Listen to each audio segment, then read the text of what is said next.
চলে এসেছি মিস্টার চ্যাটার্জির ফরমাইশ অনুযায়ী লুচি আর বেগুন ভাজা খাবেন।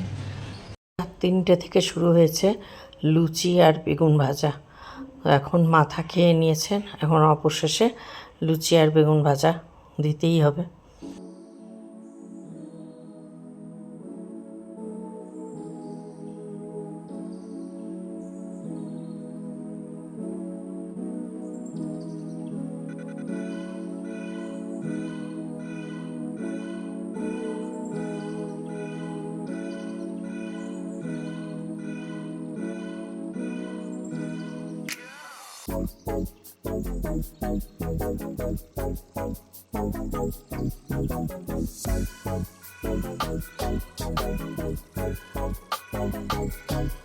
বন্ধুরা, ভাঙা গলা নিয়ে চলে এলাম আবার তোমাদের সামনে। আজ হচ্ছে 2রা ফেব্রুয়ারি, রবিবার, আর এখন বাজে 9:06। চলে এসেছি মিস্টার চ্যাটার্জির ফরমাইশ অনুযায়ী লুচি আর বেগুন ভাজা খাবেন। তো সেটা আগে হোক জলখাবার, তারপরে কি রান্না করবো সেটা দেখা যাবে। কেমন আছো বন্ধুরা? আশা করি সবাই সুস্থ আছো, ভালো আছো, আর যে যেখানে আছো ঈশ্বর কৃপায় নিরাপদে আছো, মঙ্গলে আছো। তো কাজ তো শুরু হয়ে গেল। রান্না কি করব দুপুরে সেটা এখনও পর্যন্ত মানে ডিসাইড করা হয়নি। ওই যে বললাম ওয়াইফাই কাজ করছে না বলে মানে অর্ডারও দেওয়া যাচ্ছে না। পরে মেয়ে উঠলে পরে অর্ডার দিয়ে তারপরে দুপুরে রান্নার প্রস্তুতি হবে। তার আগে জলখাবারটা দিই, নয়তো মাথা খারাপ করে দিচ্ছে। তারপরে বাসন কোসনগুলো মাজি, সব কিছু মাজা ঘষা করে কাজ এগিয়ে রাখি, তারপরে রান্নাবান্নার কাজ শুরু হবে। তো ঠিক আছে বন্ধুরা, চলো তোমাদের নিয়ে শুরু করে দিলাম আজকের রবিবার, হ্যাপিওয়ালা সানডে। চলো, সানডে সবার খুব ভালো কাটুক, এগিয়ে নিয়ে তোমাদের সবাইকে নিয়ে চলো দিনটা কীভাবে কাটায়।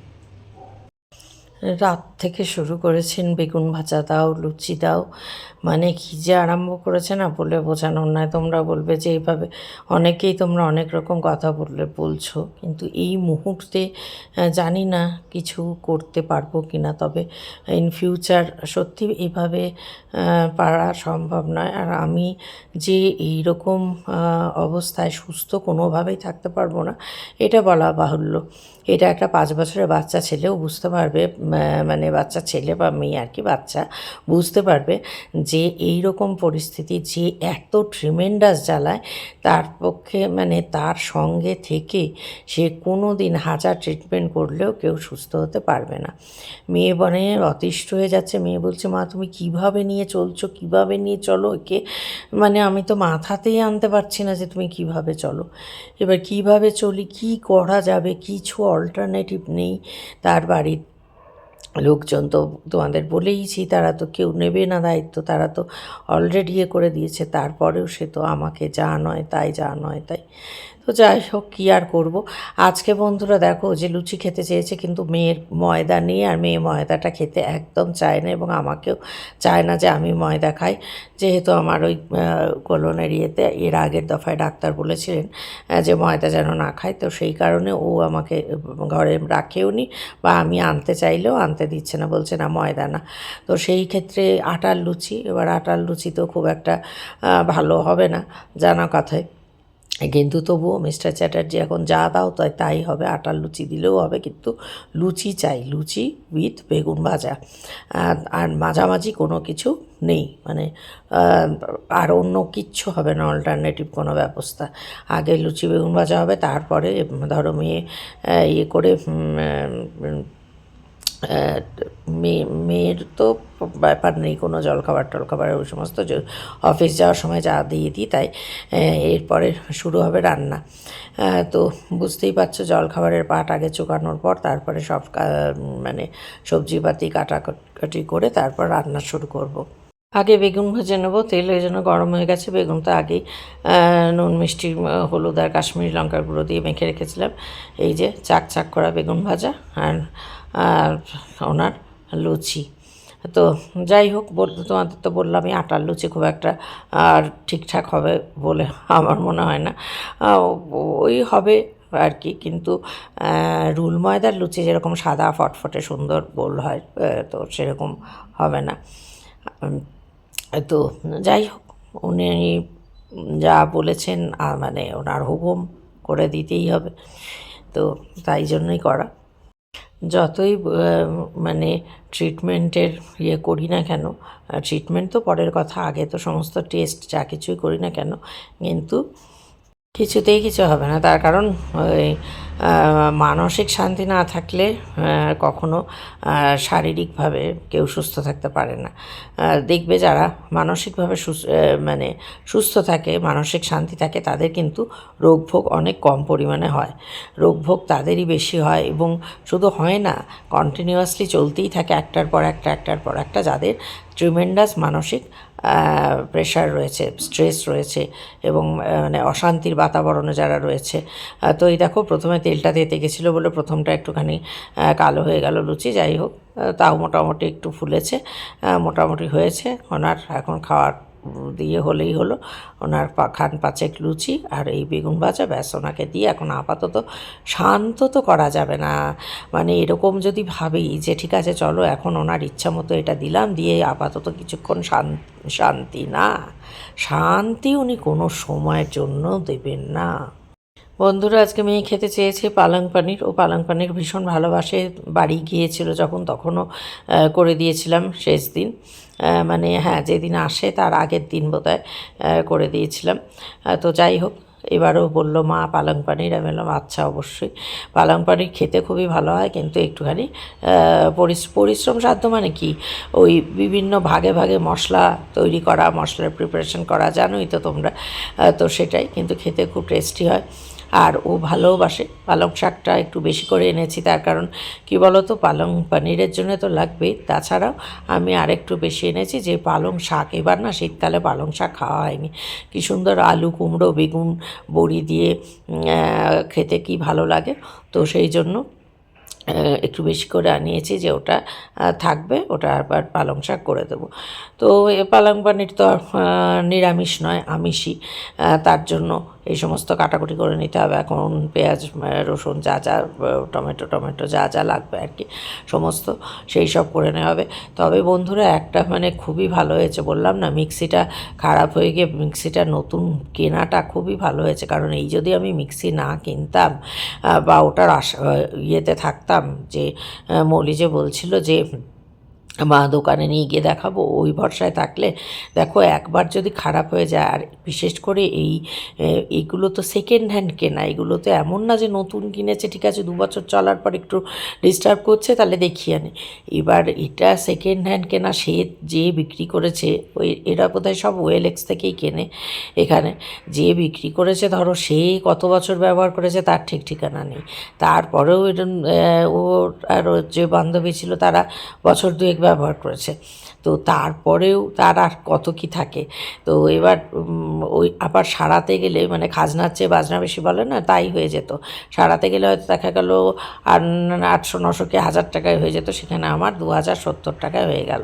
তো মিক্সিটা হওয়াতে, মিক্সি ছাড়া কি হয়, এই দেখো, এই যে পালং পনির করব, এই যে পালং শাক পেস্ট করা, বা যেই সমস্ত মশলা সব আগে কষিয়ে নিয়ে তারপর সব একসঙ্গে যে পেস্ট করব, উইদাউট মিক্সি কিভাবে হবে? হবেই না, আজকাল আর চলে না। আমি জানো তো অনেক কাল অবধি কিন্তু শিলপাটায় মশলা করতাম। অনেক কাল বলতে অনেক কালই, মানে অল্প বয়সের কথা ছেড়েই দাও, বিয়ের পরের কথা ছেড়েই দাও, বিয়ের অনেক পরেও আমি কিন্তু মানে শিলপাটাতেই করতাম। মানে ধরো মটর ডালের বড়া করব, বা ধোকা করব, ছোলার ডাল মটর ডাল ভিজিয়ে রেখে, সেগুলো সমস্ত, বা পোস্ত বাটা বলো, সর্ষে বাটা বলো, সব আমি শিলপাটাতে করতাম অনেক দিন পর্যন্ত। ফ্ল্যাটে আসার পরও আমি আমার ফ্ল্যাটে আমি ঢুকেছি 2007 জানুয়ারিতে, তখনও কিন্তু আমি শিলপাটাই ব্যবহার করতাম। তারপরে আস্তে আস্তে মানে ওটা হয়ে গেল। তারপরে মিক্সি হলো। মিক্সি ছিল, কিন্তু মিক্সি যে ছিল না আমার তা না, মিক্সি কিন্তু আগাগোড়াই ছিল।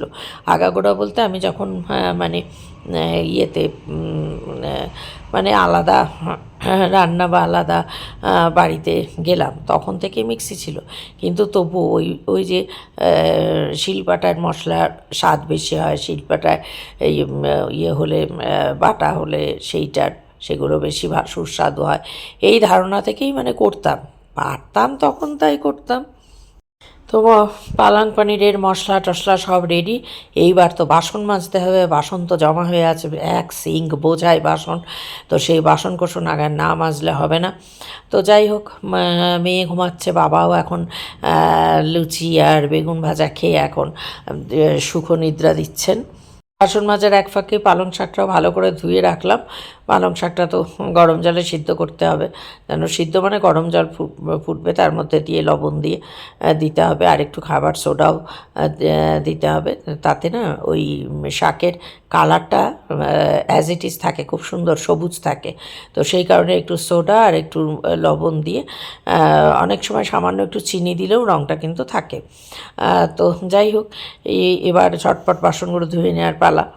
আজকে পনিরগুলো একটু হালকা করে ভেজে নিচ্ছি, হালকা ভাজা মানে একদমই হালকা, যাতে মানে কোনো রকম মানে সেই রকম ব্রাউন কালারটা নাই ধরে, একদম জাস্ট তেলে দিয়েই একটু এক দুবার নাড়াচাড়া করে ব্যাস তুলে নিলাম।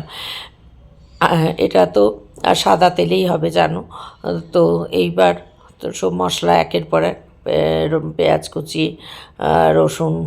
রসুন কুচি, রসুন এমনি দিয়েছি, পেঁয়াজ, রসুন, টমেটো, আদা, মানে কোচানো, কোচানো মানে একদম ছোটো কচি না, যেটাতে তোমার মিক্সিতে পেস্ট করতে সুবিধা হবে। এই দিকে দেখো গরম জলে অলরেডি রেখে আমার পালং শাক একদম ভিজে গেছে ভালোভাবে, এবার জল চিপে নেব। আর এই মশলাটা হলে এর মধ্যে একটুখানি কাজু, তার মধ্যে সাদা তিল, চারমগজ, এগুলো দিয়ে দেবো। তারপরে মশলাটা ঠান্ডা হলে একসঙ্গে পালং শাক আর এই মশলাটা দিয়ে একসঙ্গে মিক্সিতে ঘুরিয়ে নেব। এ তো জানা প্রসেস, সবাই জানো তোমরা। দেখো মশলাটা হয়ে গেছে, ওটা আমি আবার আরেকটা কড়াইয়ে জল নিয়ে বসিয়ে রেখেছিলাম, এই কড়াইটা যাতে ঠান্ডা হয়ে যায় তাড়াতাড়ি। তো ঠান্ডা হয়ে গেছে, এইটাকে যতটা সম্ভব চিপে মিক্সির বাটিতে দিচ্ছি, যতটা সম্ভব চিপে নিয়ে দিয়ে দিচ্ছি। এবার এই মশলাটাও দিয়ে দেব, আর তারপরে ধনে পাতা ধোয়া আছে, ধনে পাতাও তার মধ্যে দেব। এইবার মিক্সিটা চালিয়ে দিলাম, মানে আগে একটু এই পেস্টটা করে নেব, তাহলে তা না হলে একসঙ্গে দিলে তো আবার ছিটকে চলে যায়, জানো না, অনেক সময় সেই ছিটকে মানে দেয়ালে টেয়ালে সেই মাখামাখি হয়ে যায়, কঠিন অবস্থা। তাই যাতে না হয় সেই জন্য দিয়ে দিলাম। তো সত্যি কথা যে বলতে যে এই ইয়েটা আমার খুবই উপকার হয়েছে, এই মিক্সিটা কিনে, না হলে মুশকিলেই পড়ে যেতাম। তো এই আবার একটুখানি তেল দিয়ে দিলাম, সাদা তেল। আর এই সাঁড়াশির অভাবের জন্য একটুখানি অসুবিধা, ন্যাকড়া দিয়ে ধরতে হয়, মাঝে মাঝে ছ্যাঁকা খেয়ে যাচ্ছি। তো হয়ে গেল, এবার এই পেস্ট দিয়ে দিলাম সব। এবার একটু নাড়াচাড়া করার পর এখানে পনির দিয়ে দেবো, নুন মিষ্টি পরিমাণ মতন দিয়ে দেবো, যেমন যা। তো হয়তো তোমরা সবাই জানো, সবাই খুব ভালোই করো। তো আমি শুধু এই করছি রান্না, তাই তোমাদের সঙ্গে শেয়ার করছি। একটুখানি চিলি ভিনিগার দিলাম, যেহেতু একটু লেবু ঘরে নেই, আজকে লেবু আনাতে ভুলে গেছি ব্লিঙ্কিটে যখন অর্ডার দিলাম। তো এই দেখো পনিরটাও এবার দিয়ে দিলাম, এইবার ভালো করে নাড়াচাড়া হবে। তারপরে শেষে গিয়ে একটুখানি কাসৌরি মেথি, ফ্রেশ ক্রিম, এগুলো পড়বে লাস্টে। তো চলো, আজকের দুপুরের এটাই মেনু, মেয়ের পছন্দসই।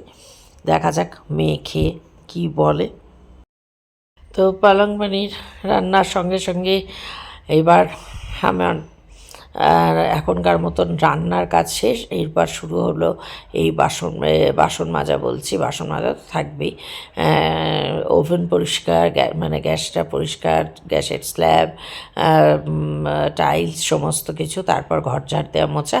তো এই কাজ শেষ করার সঙ্গে সঙ্গেই আজকের ব্লগটাও শেষ করে দিচ্ছি বন্ধুরা।